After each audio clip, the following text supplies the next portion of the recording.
God dag alle sammen. Velkommen til Kokkøkken. God dag alle sammen. God dag alle sammen. Velkommen til Ratatouille-køkkenet. Det er endelig jul.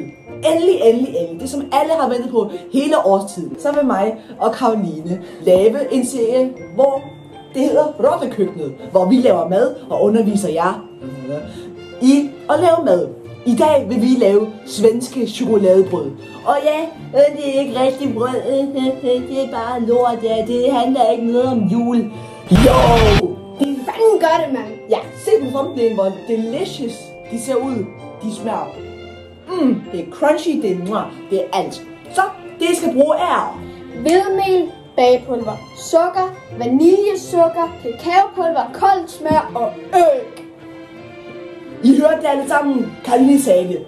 Og med det sagt, lad os hoppe direkte ind i videoen. Wee! En tør skål skal I bruge. Og et måledimsting. Det hedder en vægt. Stupid. Først. Nu skal jeg have 150 gram hvedemel. 42. 80. 16.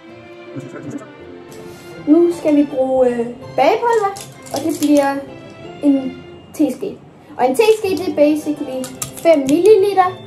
Så man kan enten bruge en normal teske, hvilket ikke er så efficient, men så kan jeg bruge en, der er 5. Så skal vi have bagepulver.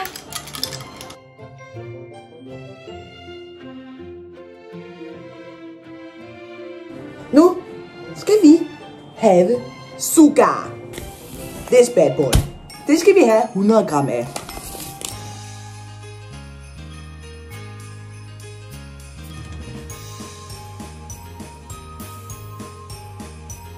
Nu tager vi vores sukker. Blander det i. Så tager vi en teske 5 ml. Så tager vi af vaniljesukker. Uden top, tak. Og så er det i. Det ligner mere crystal meth, end hvad det ligner vaniljesukker. Det ser man ikke på YouTube. Nu skal vi have en spiseske 15 ml kakaopulver. Jeg træner bare. Stupid. Og 15 ml. En spiseske. Og I skal fandme passe på, fordi det her det er farveægte.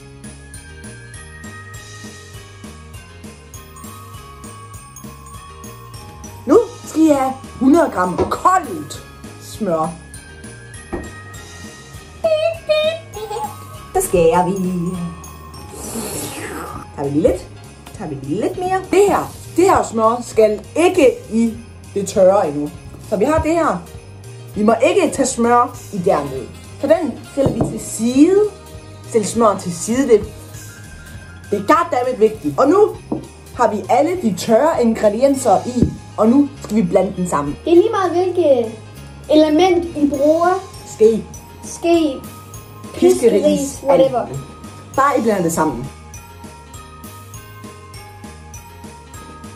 Nu skal vi til det meget klamme. Vi skal tage smøret og skære det i små stykker.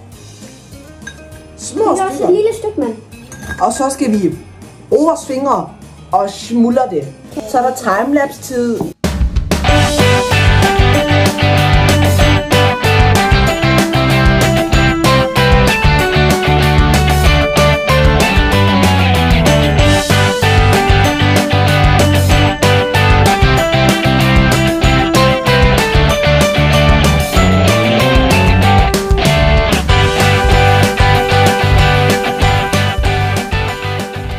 Jeres dej cirka skal se ud. Og nu tager vi vores flotte æg. And crack it. Og så sådan med blomme. Ikke med skallen. Den skal selvfølgelig bare i skraldespanden. Så nu tager jeg jeres lækre fingre i. Og gør sådan her. Det er meget vigtigt, at I håndmixer det, fordi det er varmen fra jeres hænder, der gør, at smøret smelter.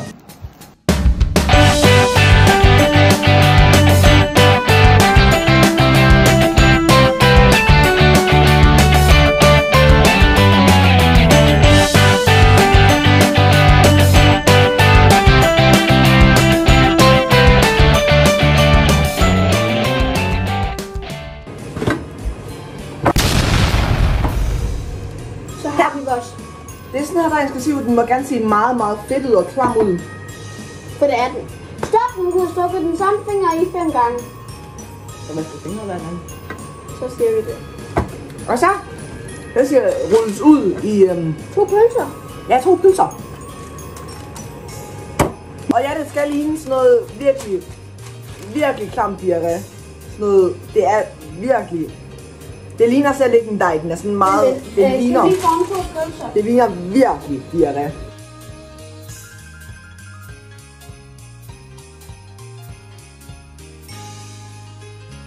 Det ser meget diarré ud, det er for at se, du kan se, den er meget, meget fedtet, den her. Så det er lidt svært at arbejde med.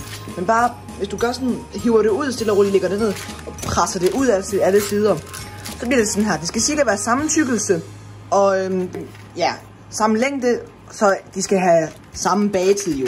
Så, nu skal vi bare sætte dem ind i ovnen. Den skal cirka have 10 minutter i 175 graders varme. Husk på det, 175 grader. Og den skal ligge i den midterste hylde. Her. Lige i midten af jeres ovn. I midten af jeres ovn skal den ligge i cirka 10 minutter. I 175 graders varme. Luftvarme. Så skal I gerne kunne se et bedre resultat, for eksempel.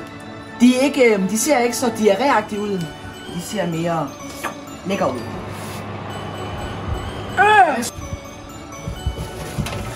Okay.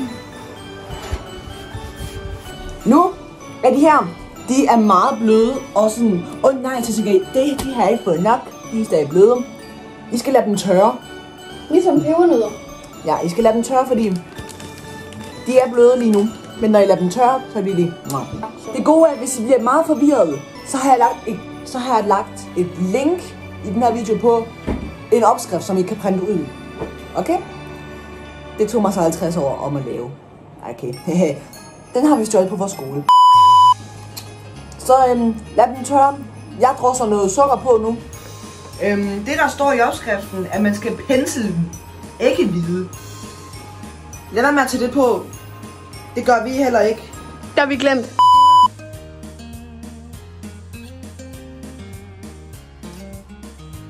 Og det vi gør nu, de er begyndt at blive lidt hårde, men stadig lidt bløde. Så nu skal I bare skære dem i sådan nogle her små stykker cirka. Og bare gøre det ved alle. Nu er de færdige at cutte ud. Så tusind tak, fordi I gad at så med på den her video. I næste afsnit skal vi lave pandekager. Så, det var det. Vi glæder os så meget til at se jer i næste video. Bon appetit!